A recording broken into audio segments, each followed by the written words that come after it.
जब वो स्क्रीन पर आती थी तो सिर्फ दर्शक ही नहीं बल्कि उनके साथ काम करने वाले कलाकार और डायरेक्टर भी उनके भोलेपन के दीवाने हो जाते थे। उनकी सादगी में ऐसा जादू था कि लोग बस उन्हें देखते ही रह जाते। शुरू में जब उन्होंने ग्लैमरस रोल किए तो लोगों ने उन्हें उस अंदाज में अपनाने से मना कर दिया, मगर जैसे ही उन्होंने मासूम और भावनात्मक किरदार निभाने शुरू किए, उनकी फैन फॉलोइंग अचानक बढ़ गई और हर कोई उनके नाम का दीवाना हो गया। जब वो सिर्फ 5 साल की थी तब उन्होंने पहली बार कैमरे के सामने कदम रखा। छोटी सी उम्र में ही उन्होंने फिल्मों में काम करना शुरू कर दिया और महज 10 साल की होते होते वो एक सफल हीरोइन बन गई। उनकी मेहनत और टैलेंट ने उन्हें इस मुकाम तक पहुंचाया कि उन्होंने इस छोटी सी उम्र में ही बड़ा अवार्ड भी अपने नाम कर लिया। लेकिन क्या आपको पता है कि बचपन में उनका फिल्मों में काम करने का बिल्कुल भी मन नहीं था। उनका पूरा परिवार फिल्म इंडस्ट्री से जुड़ा हुआ था, फिर भी उनके लिए एक्टिंग की दुनिया में अपनी पहचान बनाना आसान नहीं था। उन्होंने अपने करियर को संवारने के लिए खूब मेहनत की और कई उतार चढ़ाव देखे। अब जरा इस पर यकीन कीजिए कि जिस अभिनेत्री को करोड़ों लोग चाहते थे, जिसने अपनी खूबसूरती और अभिनय से सबका दिल जीत लिया था, उसे अपने प्यार के लिए 53 साल की उम्र तक इंतजार करना पड़ा। और फिर भी किस्मत ने ऐसा मोड़ लिया कि उनकी शादी कभी हो ही नहीं पाई। आखिर कौन थी अदाकारा जिन्होंने हिंदी सिनेमा में अपनी गहरी पहचान बनाई, लेकिन फिर भी उनकी जिंदगी अकेलेपन में बीत गई। उनकी कहानी बेहद दिलचस्प है दोस्तों, जिसे जानने के लिए हमारे साथ बने रहिएगा। तो ये कहानी है मशहूर अभिनेत्री नंदा की, जिनका जन्म 8 जनवरी 1939 को महाराष्ट्र के कोल्हापुर में हुआ था। वो एक फिल्मी माहौल में पली बड़ी हैं, क्योंकि उनका परिवार खुद सिनेमा से जुड़ा हुआ था। उनका पूरा नाम नंदिनी था, लेकिन प्यार से लोग उन्हें नंदा बुलाते थे। उनके पिता विनायक दामोदर कर्नाटकी मराठी फिल्म इंडस्ट्री के जाने माने अभिनेता, निर्देशक और निर्माता थे। फिल्मी दुनिया में उन्हें मास्टर विनायक के नाम से भी जाना जाता था और उन्होंने सिनेमा को एक अलग ऊंचाई पर पहुंचाने में अहम भूमिका निभाई है। नंदा अपने परिवार में 7 भाई बहनों में से तीसरी संतान थी। उनका घर परिवार फिल्मों से गहरा नाता रखता था। उनके रिश्तेदार भी सिनेमा की दुनिया में जाने माने नाम थे। उनके परिवार में बाबूराव भंडारकर, भाईजी भंडारकर और बीराम शांताराम जैसे लोग थे, जो मराठी और हिंदी फिल्मों में अपनी खास पहचान अब बना चुके थे। फिल्मों की चमक धमक उनके बचपन का एक हिस्सा थी और ऐसे माहौल में उनका बड़ा होना भी किसी कहानी से कम नहीं था। मास्टर विनायक संगीत की दुनिया में काफी जाने माने थे और मंगेशकर परिवार के भी बहुत करीब थे। उन्होंने ही अपनी फिल्म पहली मंगला गौर में लता मंगेशकर को बतौर बाल कलाकार पहला मौका दिया था। नंदा के फिल्मों में आने की कहानी भी बहुत रोचक है। ये बात 1944 की है, जब नंदा सिर्फ 5 साल की थी। एक दिन वो स्कूल से घर लौटी तो उनके पिता ने बड़े आराम से उन्हें बताया, कल तुम्हारी फिल्म की शूटिंग है और इसके लिए तुम्हारे बाल भी काटने होंगे। ये सुनकर नंदा हैरान रह गई। एक पल के लिए तो उन्हें समझ में नहीं आया कि ये मजाक है या सच, लेकिन ये सच था और इसी तरह उनकी फिल्मी सफर की शुरुआत हुई। नंदा को जब पता चला कि उन्हें एक लड़के का किरदार निभाना है तो वो हैरान रह गई। ये सुनते ही उनका मूड खराब हो गया और उन्होंने तुरंत मना कर दिया। उन्हें बिल्कुल भी पसंद नहीं आया कि उन्हें लड़की के बजाय लड़के की तरह दिखना पड़ेगा, लेकिन उनकी माँ ने बड़ी मुश्किल से समझाया, प्यार से मनाया और किसी तरह उन्हें शूटिंग के लिए राजी कर लिया। फिर जब नंदा सेट पर पहुंची तो उन्हें और भी झटका लगा। उनके लंबे घने बाल काटकर छोटे छोटे कर दिए गए, ठीक वैसे जैसे लड़कों के होते हैं। ये सब इसलिए किया जा रहा था क्योंकि वो फिल्म मंदिर में एक खास किरदार निभाने वाली थी, जिसे खुद उनके पिता विनायक दामोदर कर्नाटकी डायरेक्ट कर रहे थे। फिल्म मंदिर की शूटिंग अभी चल ही रही थी कि अचानक नंदा के पिता का निधन हो गया। ये खबर पूरे परिवार के लिए किसी बड़े झटके से कम नहीं थी। एक पल में सब कुछ बदल गया। घर में मातम छा गया और नंदा के परिवार पर दुखों का पहाड़ टूट पड़ा। इस मुश्किल घड़ी में नंदा के पिता के एक खास दोस्त, जो खुद एक निर्देशक थे, आगे आए। उन्होंने न सिर्फ परिवार को सहारा दिया बल्कि एक जिम्मेदारी भी उठाई कि नंदा के पिता का सपना अधूरा न रहे। उन्होंने पूरी लगन से फिल्म की शूटिंग पूरी करवाई और उसे साकार किया। पिता के चले जाने के बाद नंदा के परिवार की आर्थिक हालत बहुत खराब हो गई। घर की सारी जिम्मेदारी अब नंदा के कंधों पर आ गई थी। हालात ऐसे थे कि उनके पास ज्यादा ऑप्शंस नहीं थे, इसीलिए उन्होंने फिल्मों में अपना करियर बनाने का फैसला किया। अपनी सादगी और मासूमियत को उन्होंने अपनी सबसे बड़ी ताकत बना लिया। सिर्फ फिल्मों तक ही खुद को सीमित नहीं रखते हुए उन्होंने रेडियो और स्टेज पर भी काम करना शुरू कर दिया। महज 10 साल की उम्र में वो मराठी सिनेमा की हीरोइन बन गई और अपनी बेहतरीन अदाकारी से दर्शकों का दिल जीत लिया। उनकी फिल्मी यात्रा की शुरुआत सीधे हिंदी सिनेमा से नहीं हुई बल्कि मराठी फिल्मों से हुई थी। जब उन्होंने पहली बार कैमरे के सामने कदम रखा तो वो निर्देशक दिनकर पाटिल की मराठी फिल्म कुलदेवता थी। इस फिल्म में उन्होंने ऐसा शानदार अभिनय किया कि हर कोई उनकी तारीफ करने लगा। उनके अभिनय की गूंज इतनी दूर तक पहुंची कि खुद उस समय के प्रधानमंत्री जवाहरलाल नेहरू ने उनकी प्रतिभा को सराहा और उन्हें विशेष पुरस्कार से सम्मानित किया। ये उनके करियर की पहली बड़ी उपलब्धि थी जिसने आगे चलकर उन्हें फिल्मी दुनिया में और भी ऊंचाइयों तक पहुंचा दिया। नंदा की फिल्मी यात्रा सिर्फ हिंदी सिनेमा तक सीमित नहीं थी। उन्होंने मराठी और गुजराती फिल्मों में भी अपनी शानदार अदाकारी से लोगों का दिल जीता। लेकिन हिंदी फिल्मों में उनकी एंट्री 1956 में हुई और इसके पीछे एक दिलचस्प किस्सा भी है। अब हुआ यूं कि उनके चाचा मशहूर फिल्म निर्माता बी शांताराम एक पारिवारिक समारोह में नंदा को साड़ी पहनने देख रहे थे। उस वक्त उन्हें एहसास हुआ कि नंदा की सादगी और खूबसूरत बड़े पर्दे पर कमाल कर सकती है। बस फिर क्या था, उन्होंने तुरंत तय कर लिया कि वो अपनी अगली फिल्म तूफान और दिया में नंदा को बतौर हीरोइन लेने वाले हैं। इस तरह नंदा ने हिंदी सिनेमा में अपने सफर की शुरुआत की और आगे चलकर अपनी एक अलग पहचान बना ली। 1959 की बात है जब नंदा ने फिल्म छोटी बहन में एक ऐसी लड़की का किरदार निभाया जो अपनी आंखों की रोशनी एक हादसे में खो देती है। इस किरदार को निभाते हुए उन्होंने अपनी बेहतरीन अदाकारी से दर्शकों के दिलों को छू लिया।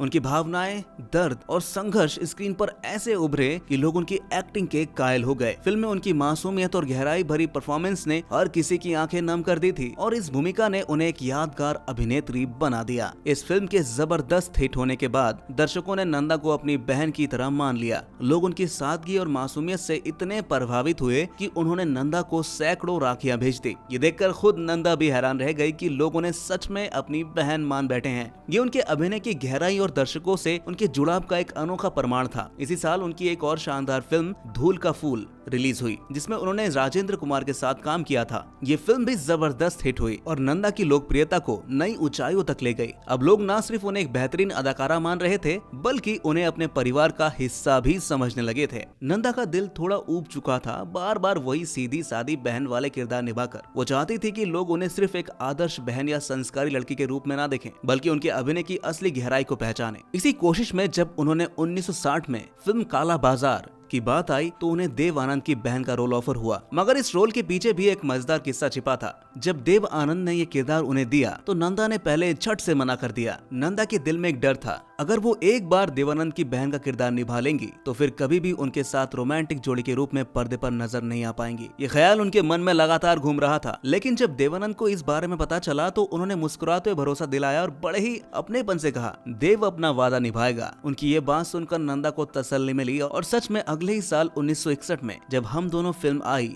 तो नंदा देवानंद की पत्नी के किरदार में नजर आई। नंदा हमेशा नई और संघर्ष कर रहे अभिनेताओं के साथ काम करने के लिए तैयार रहती थी। उन्होंने कभी भी इस बात की परवाह नहीं की कि उनका को स्टार कितना बड़ा है, बल्कि हर किरदार में जान डालने में वो विश्वास ज्यादा रखती थी। जिन्होंने जगदीप के साथ भाभी, महमूद के साथ कैदी नंबर 911, मनोज कुमार के साथ बेदाग, धर्मेंद्र के साथ मेरा कसूर क्या है, जितेंद्र के साथ परिवार और संजीव कुमार के साथ पति पत्नी जैसी कई फिल्मों में काम किया। हर फिल्म में उनका रोल अलग था, लेकिन हर बार उनके शानदार अभिनय की जमकर तारीफ भी हुई। उनकी एक्टिंग में ऐसी सादगी और गहराई थी कि दर्शक उनके किरदारों से जुड़ाव महसूस करने लगे थे। उन्होंने राज कपूर के साथ फिल्म आशिक में काम किया। इस फिल्म में वो राज कपूर की पत्नी के किरदार में नजर आई। उनकी सादगी और दिल को छू लेने वाली अभिनय ने दर्शकों का दिल जीत लिया। जब भी वो पर्दे पर आई तो लोगों को लगा जैसे वो किरदार को जी रही हैं। उनके हर भाव और डायलॉग्स में एक गहराई थी जिसने फिल्म को और भी यादगार बना दिया। अगर नंदा की सबसे मशहूर जोड़ी की बात करें तो वो शशि कपूर के साथ थे।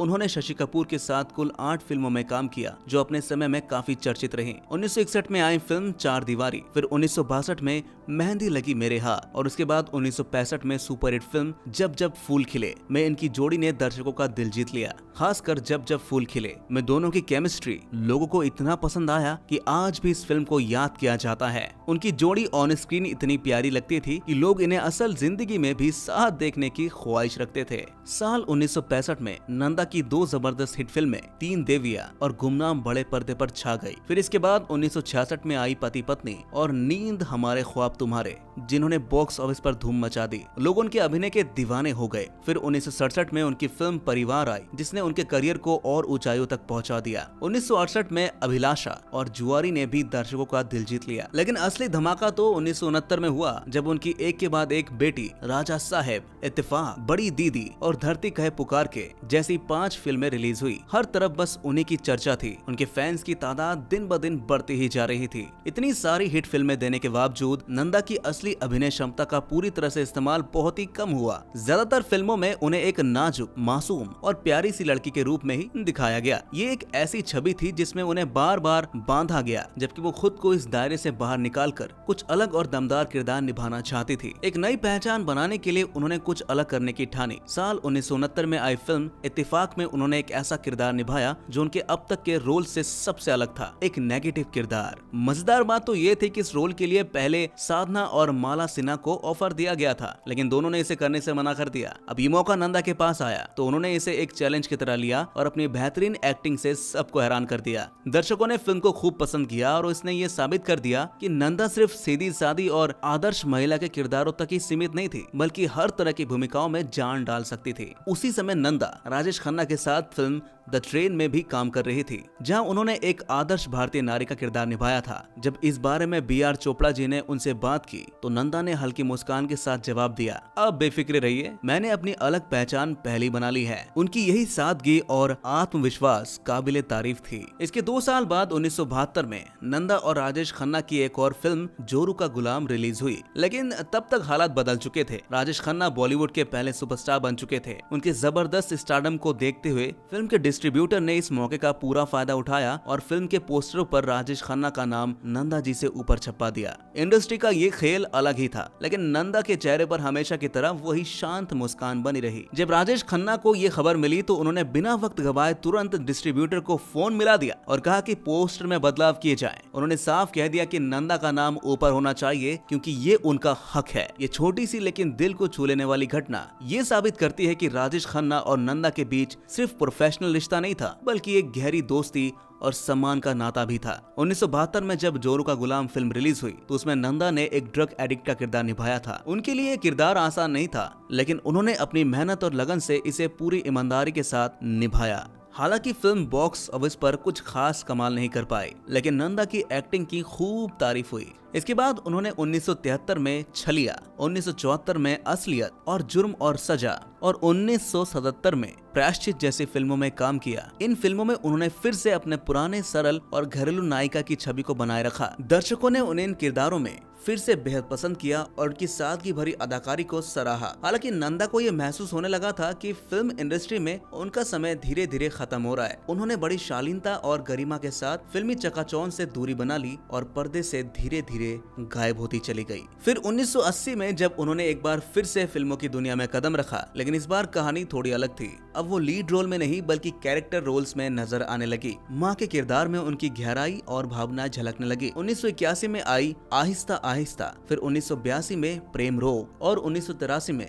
मजदूर। इन तीनों फिल्मों में उन्होंने माँ की भूमिका निभाई।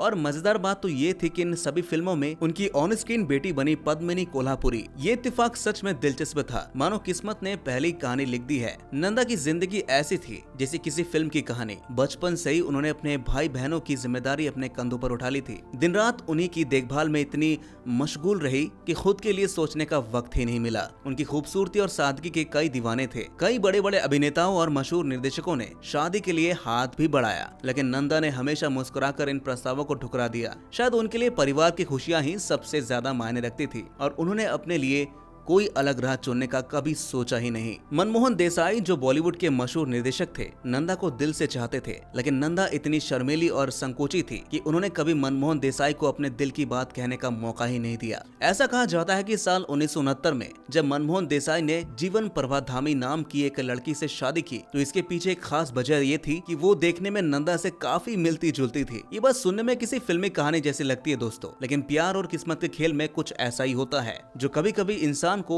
ऐसे फैसले लेने पर मजबूर कर देता है। नंदा ये सब अच्छी तरह से जानती थी, लेकिन उन्होंने कभी भी मनमोहन देसाई की निजी जिंदगी में दखल देने की कोशिश नहीं की। जब मनमोहन देसाई की शादी हुई तो नंदा खुद को भावनात्मक रूप से अकेला महसूस करने लगी, क्योंकि मनमोहन अपनी शादीशुदा जिंदगी में पूरी तरह रम गए थे। वक्त बीतता गया और फिर 1979 में मनमोहन देसाई की पत्नी का निधन हो गया। इस दुखद घटना के बाद नंदा की करीबी दोस्त वहीदा रहमान ने पहल की और दोनों के बीच एक सेतु का काम किया। वहीदा ने कोशिश की कि नंदा और मनमोहन एक बार फिर से करीब आ सके ताकि उनके बीच की पुरानी दोस्ती फिर से बहाल हो सके। वहीदा रहमान के बार बार समझाने और जोर देने पर साल 1992 में 53 साल की नंदा ने आखिरकार 55 साल के मशहूर निर्देशक मनमोहन देसाई से सगाई कर ही ली। ये खबर सुनकर उनके चाहने वालों की खुशी का कोई ठिकाना नहीं रहा। हर कोई उनकी शादी का बेसब्री से इंतजार कर रहा था। दोनों बहुत जल्द शादी के बंधन में बंधने वाले थे, लेकिन किस्मत को शायद कुछ और ही मंजूर था। सगाई के कुछ ही समय बाद नंदा की मां की तबीयत अचानक बहुत बिगड़ गई। वो गंभीर रूप से बीमार पड़ गई, जिस वजह से नंदा को शादी कुछ महीनों के लिए टालनी पड़ी। फिर 1994 में एक दिन ऐसा आया जिसने सब कुछ बदल दिया। मनमोहन देसाई की अचानक एक हादसे से मौत हो गई। ये खबर किसी तूफान से कम नहीं थी, जिसने नंदा की जिंदगी को पूरी तरह हिलाकर रख दिया। वो अंदर से टूट गई, जैसे किसी ने उनका सबसे कीमती सहारा छीन लिया हो। उनकी आंखों में जो सपने थे वो अधूरे रह गए। इस गहरे दुख के बाद उन्होंने कभी भी शादी नहीं की और अपना पूरा जीवन अकेले ही गुजार दिया। कहते हैं नंदा जब भी अपने घर से बाहर निकलती थी तो हमेशा सफेद साड़ी ही पहनती थी। इसके पीछे एक बहुत ही खास वजह थी। दरअसल उन्होंने अपने दिल में मनमोहन देसाई को अपना जीवन साथी मान लिया था। भले उन्होंने इस बारे में खुलकर कभी नहीं कहा हो, लेकिन उनका ये अनकहा प्यार उनकी सफेद साड़ी की आदत में झलकता था। उनकी ये सादगी और गहराई वाला प्यार आज भी फिल्मों की दुनिया की एक खूबसूरत कहानी बन चुका है। जब मनमोहन देसाई इस दुनिया को अलविदा कह गए तो नंदा बिल्कुल अकेली पड़ गई। उनकी जिंदगी जैसे ठहर सी गई। पहले जो हंसती खेलती नंदा हुआ करती थी, अब उन्होंने लोगों से मिलना जुलना भी कम कर दिया। बस अपनी खास दोस्तों माला सिन्हा और वहीदा रहमान के अलावा किसी से ज्यादा बात नहीं करती थी। उन्होंने अपनी पूरी जिंदगी बहुत सादगी और इज्जत के साथ गुजारी। उनके लिए चकाचौंध और ग्लैमर कभी भी अहम नहीं रहा। उन्होंने अपनी पहचान अपने हुनर से बनाई। अपनी सादगी और शानदार अभिनय से बॉलीवुड में खास मुकाम हासिल किया। 25 मार्च 2014 का दिन था जब 75 साल की उम्र में नंदा इस दुनिया को अलविदा कह गई। उनके जाने के साथ ही हिंदी सिनेमा के एक सुनहरे दौर का अंत भी हो गया। नंदा ने अपनी अदाकारी से लाखों दिलों के दिलों में खास जगह बनाई थी। उनकी मासूमियत और सादगी ने उन्हें और भी प्यारा बना दिया था। उनकी जिंदगी आसान नहीं थी, संघर्ष और त्याग से भरी रही, लेकिन उन्होंने हमेशा अपने तरीके से अपने शर्तों पर जिंदगी जी। उनकी कहानी सिर्फ एक अभिनेत्री की नहीं बल्कि एक जुझारू और मजबूत इंसान की भी है, जो अपने हौसले से हर मुश्किल को पार कर गई। तो दोस्तों कैसे लगी आपको नंदा जी की ये कहानी, हमें कमेंट में जरूर बताएगा। और इस तरह के अनसुनी कहानियों को सुनने के लिए बॉलीवुड डायरी को सब्सक्राइब जरूर कर लीजिएगा।